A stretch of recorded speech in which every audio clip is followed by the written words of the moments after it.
लातीनी America के मुल्क chilli के जनूबी इलाके किल्बोको में आतिशफशा फटने के बाद फिजा में कई किलोमीटर तक धुएं के गहरे बादल फैल गए हैं। आतिशफशा के करीबी इलाकों में रेड अलर्ट जारी कर दिया गया है और हुक्काम के बकौल तकरीबन 2500 अफराद को महफूज मकामात पर मुंतकिल किया गया है। गुज़िश्ता 40 साल में यह आतिशफशा पहली बार फटा है।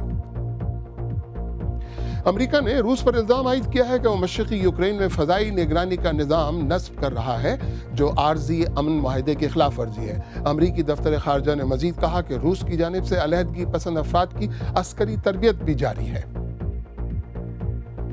फ्रांसीसी हुक्काम का कहना है कि फ्रांस की पुलिस ने हालिया महीनों में दहशतगर्दी के 5 मंसूबे नाकाम बनाए हैं, जिनमें पेरिस के गिरजाघरों पर हमले का मंसूबा भी शामिल था। इस मंसूबे में मुबैना तौर पर मुलव्विस होने के इल्जाम में गुज़िश्ता इतवार को एक अल्जीरियाई निजात फ्रांसीसी शहरी को गिरफ्तार भी किया गया।